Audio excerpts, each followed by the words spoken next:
economy and environment are intertwined. They can't be, you can't separate them. They go hand in hand. Economic effects or economic activities brings in environmental issues, social issues, and how they are implemented. There's also a governance element, which then relates to the systems of how do we manage all these other pillars that are interrelated. In an environment like Zimbabwe, where I'm a business and I'll say, guys, I'm contending with so many other things. You know how difficult it is here. Forex issues, electricity, all these issues. Surely these ESG things are not so much of a priority. ESG or sustainability issues is all about risks and opportunities.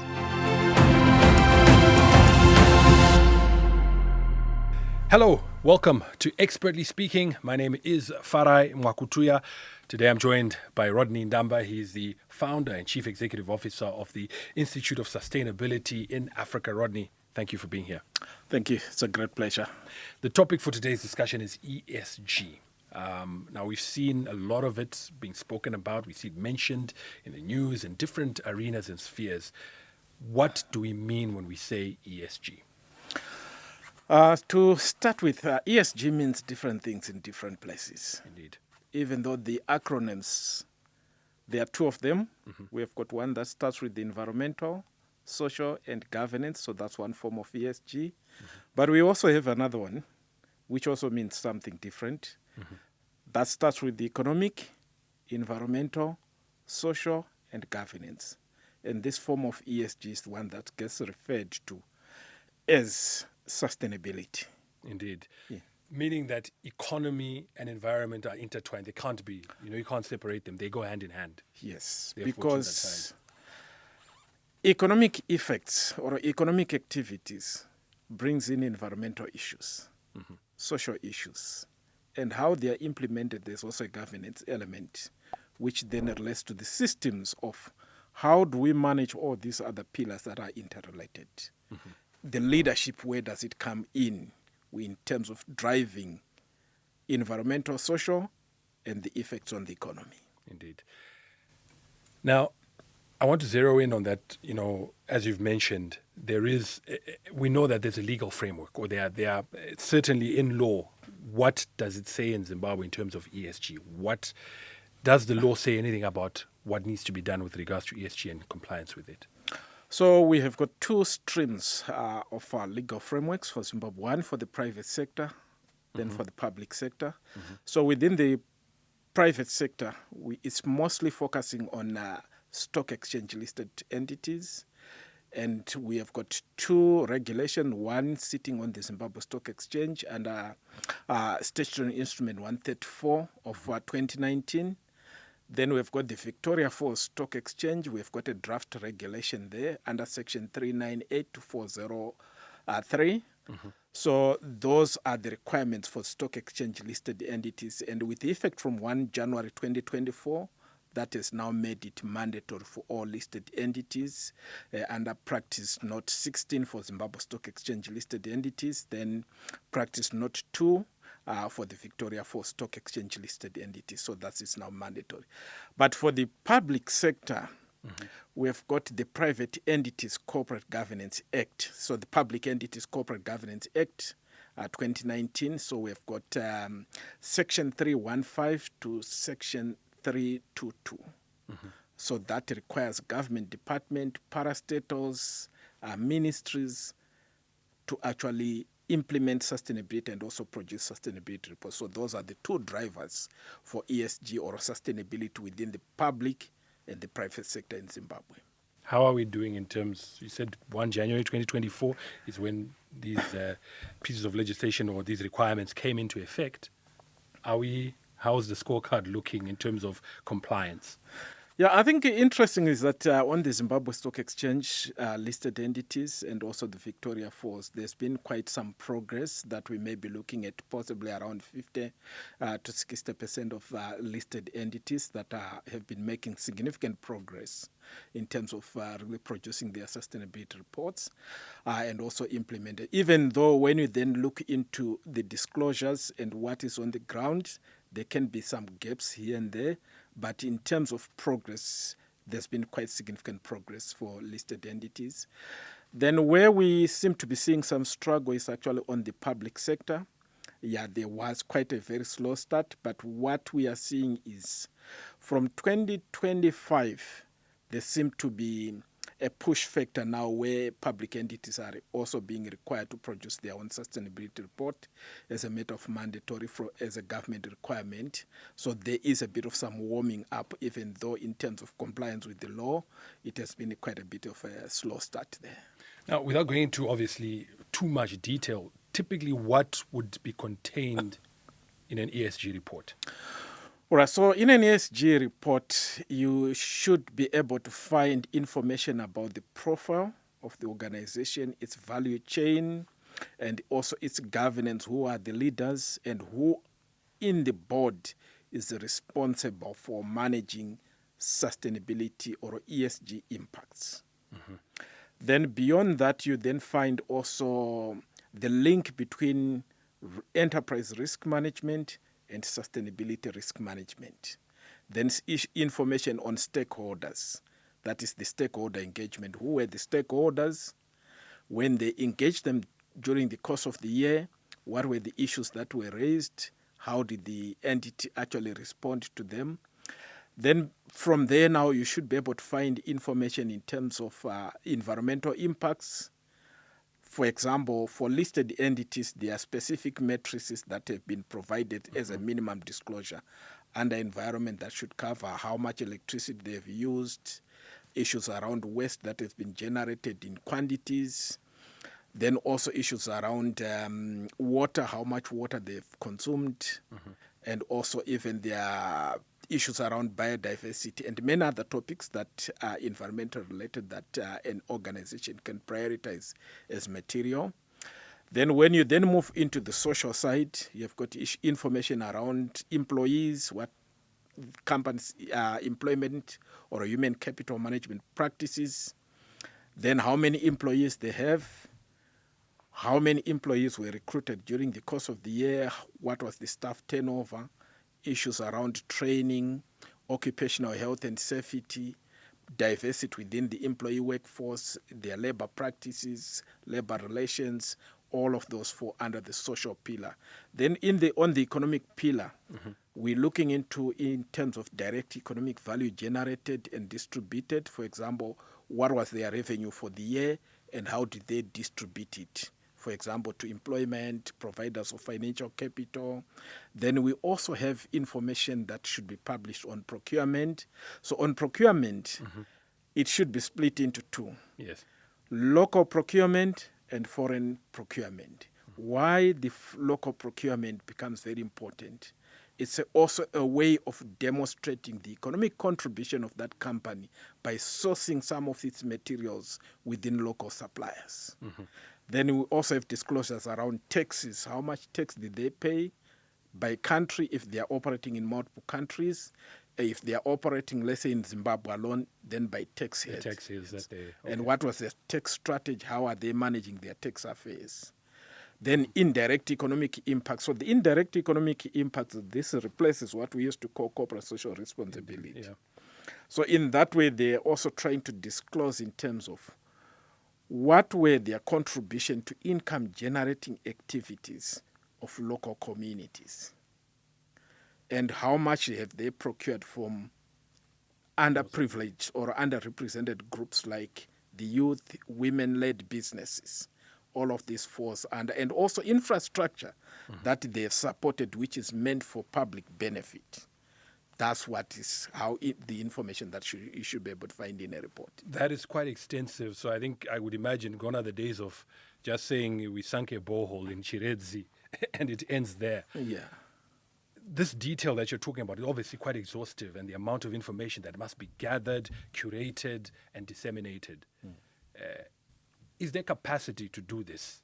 Are the skills there to be able to generate these sort of reports and present them in the manner that they should? Because it does appear like it's quite a lot of work. Yeah, it is quite a bit of some work, but one of the things that I found from experience is that it's already information that companies have, and it's already some of the things that companies are doing, but you are doing it now with a sustainability lens. So that allows you to recalibrate your existing practice or existing responsibilities within the company. Then taking this information to feed into your sustainability report. For example, you may be looking at information on procurement, separation between foreign and local suppliers. That means that information need to come from the procurement department. And this is information that they already have. So you don't need someone else new to actually come and separate that information for you. So our advice, for example, on local Zimbabwean entities has always been use your existing capacity and refine it so that you are now redirecting the responsibilities of your existing staff with a sustainability responsibility coming in. So let me put this to you. I would imagine that this whole movement or the push to do this is because, as you are saying, we want to demonstrate that we've made an impact in the society, that we are being sustainable, we're doing meaningful things.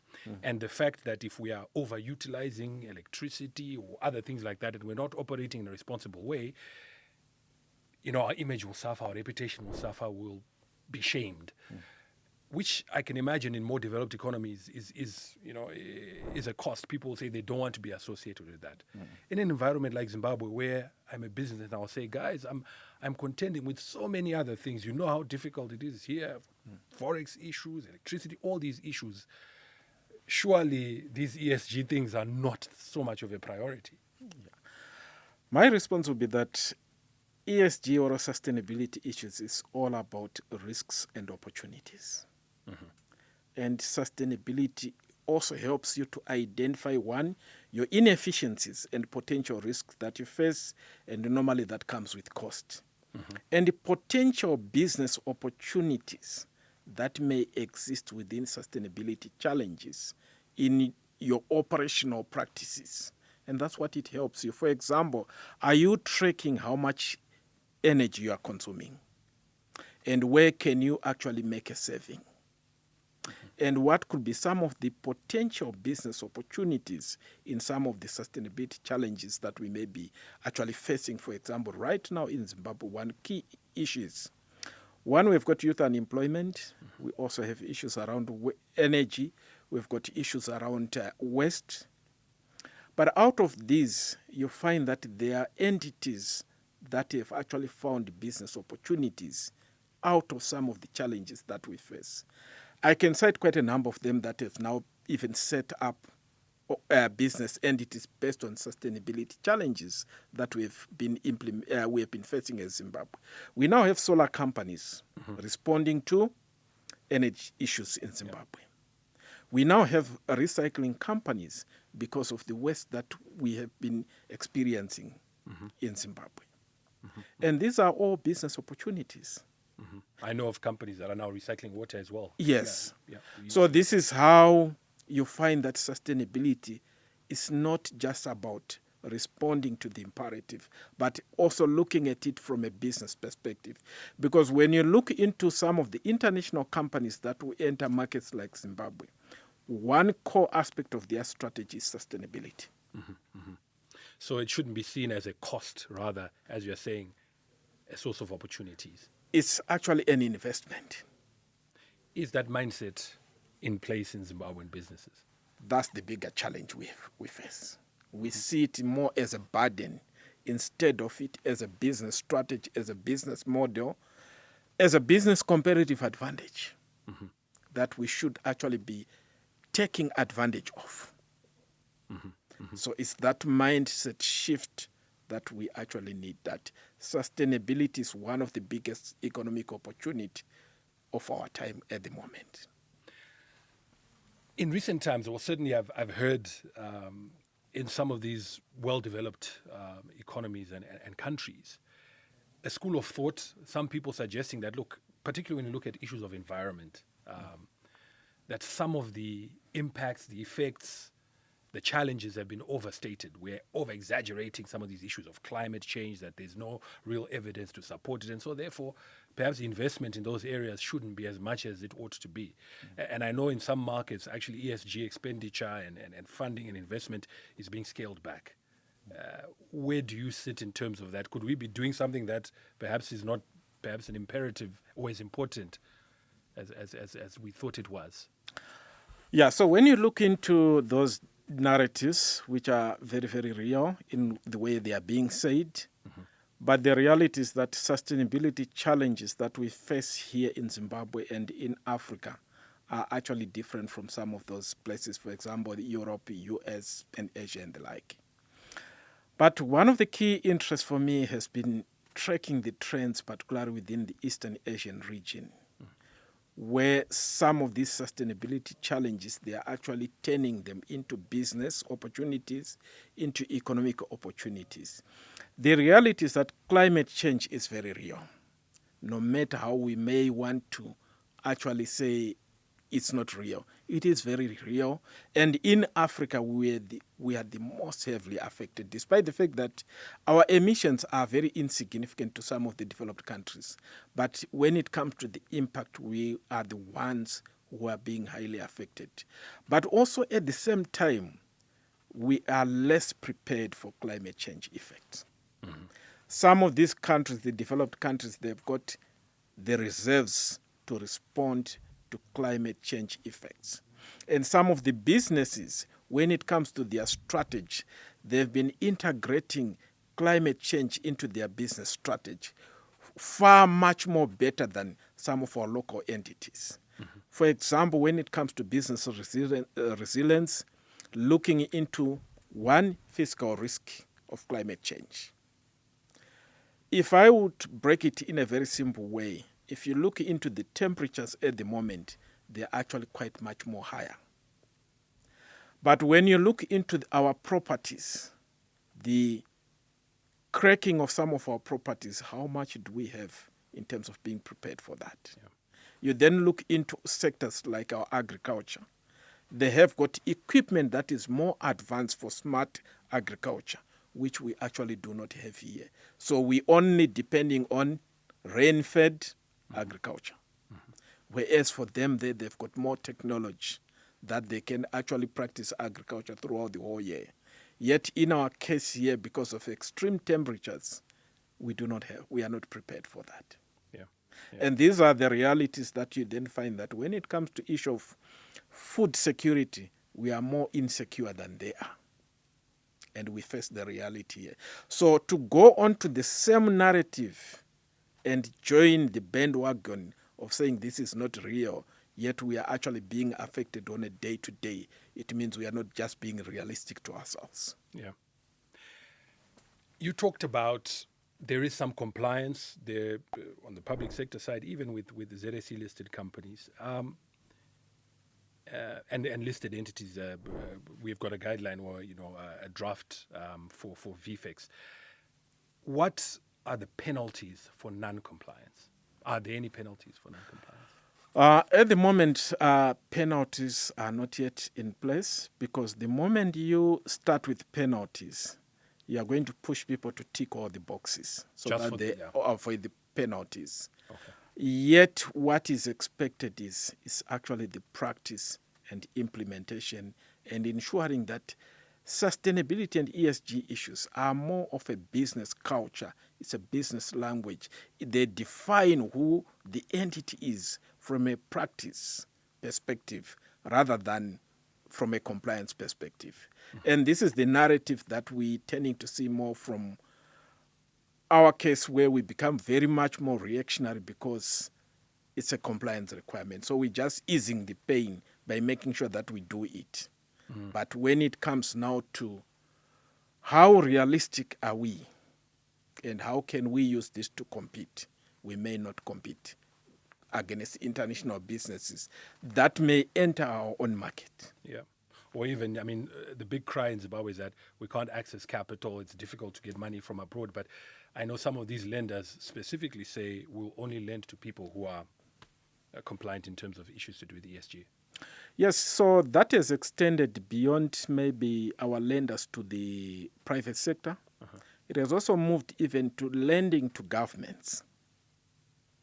For example, if you look into the World Bank, IMF, IFC, they all have ESG or sustainability screening systems for countries before they lend them. So they determine the ESG rate of exposure and that can determine the level of interest that can be charged on a country or on a company based on the ESG risk the country or the company may expose. So that has got an effect in terms of the cost of capital. That's why businesses are actually implementing it, so that when you then go to look for international capital, when you are assessed on your ESG risk is found to be low or reasonable, therefore your cost of capital may actually be reasonable. For countries, you find that if the ESG risk is very, very high, there are two options. Either they lend you at a high interest rate so that they cover themselves for the potential sustainability or ESG risk they may face from your country. Mm-hmm. Mm-hmm. And this is what is driving countries, businesses to say, you know what, let's have this. It's actually good for us. Indeed. Way forward, I suppose, concrete steps to get there. I mean, you've spoken about the requirements, regulations are in place. There are some people who are doing them. Others are still finding their feet. It is a process, as you said, it's something new, very complex, very detailed. Mm-hmm. How do we move forward? And I ask this because you've recently had a conference where you were discussing some of these issues. I'd like to pick your brain in terms of what were some of the key insights and in terms of way forward, what were the roadmap in terms of ensuring that we have wider compliance and it becomes the mindset, the culture to incorporate ESG? I think it's interesting from the conference was that the focus was on action rather than continuing to talk without action. And sustainability action starts with the small things. It all starts from the homes of employees, executives, when they know that at home I need to separate waste. Mm-hmm. At home I need to switch off the lights if I'm not using. I need to switch off electricity in the different points where I'm not using. Mm-hmm.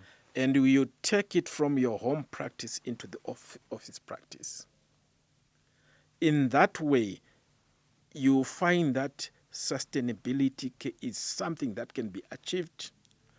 It's the actions that defines what you end up reporting or complying with. Mm-hmm. And for us, for the conference, one of the major outcomes was that when organizations or executives or the participants go to their offices or workplace or their homes, they need to start with the small things. For example, you can go into an entity because they use a lot of energy. Can they not have plants inside their office, which can actually help detoxicate the environment, make sure that the temperatures are manageable? And these are the small things where you can buy plants and put them around the office. Aesthetically, it looks nicer because it looks nicer. And one of the issues, at the end of the day, switch off the lights in all the offices. If there's going to be nobody, water, can you buy a water flow meter? It doesn't cost that much if you go to our local hardwares, so that you are able to actually measure how much water are you using. You can have water sensors so that you can control how much water you're using, so that you minimize waste, you minimize water wastage within your bathrooms. And these are small things that companies can do with minimum capital. Mm-hmm. Mm-hmm. Yeah, and those were some of the things that we're trying to encourage companies to say, go and do the small things. And from there, you'll then be able to see how much are you saving yourself. Because the water that is being wasted, the energy that is being wasted, is actually coming at a cost to your own business. Yeah. Now, Rodney, one final thing. We know that, and I think the risk or the danger is that, or the perception is that when we talk ESG, environment then becomes the most dominant topic. But you did break down that it's beyond that. It's about procurement policies. It's about gender representation. It's about all those things. So outside of the environmental issues, how can we also push all these other areas of governance, of economic, Yeah, when we look into sustainability or ESG with all the four pillars, I think the starting point is to understand that all these pillars are all interlinked. And they actually eat into one another, or they can contribute to positive results in one another. Starting off, let's say, if I take the last letter, which is the governance, the attitude within the board, the attitude within the management has got an effect on the environment. And if there are negative environmental impacts, they actually come with a cost. And that is going to eat into the economic, which means your operating cost will go up and your profit will dip. Mm-hmm. But if the attitude as well is not right, it means it will go and impact the employees, and that will impact productivity. And when your productivity or production waste increases, that is also going to come at a cost, and it will eat into your profit. Mm-hmm. Mm-hmm. Mm-hmm. So all of these 4 pillars are interlinked. But at the same time, if you don't invest in your environmental management systems, that means, one, you are also going to have a workplace that may not be good for your employees. It means production will also start to dip. The attitude towards the management and the board becomes negative, and it will also eat into your sales. It will also eat into your profit, because environmental costs goes up. Fantastic. We must end the discussion here, Rodney, because we're out of time. But I want to thank you so much for being here and for sharing that important information. It's a great pleasure and it's a great honor. Indeed. Sustainability is the biggest opportunity. Fantastic. I like that. A nice parting shot there. That does it for this edition of Expertly Speaking. My name is Farai Mwakutri. I'll be back again next time. Be sure to join me then. In the meantime, do interact with us and engage with us on our social and digital media platforms appearing on your screen right now. Would love to keep engaging with you and to hear from you. Until then, bye-bye.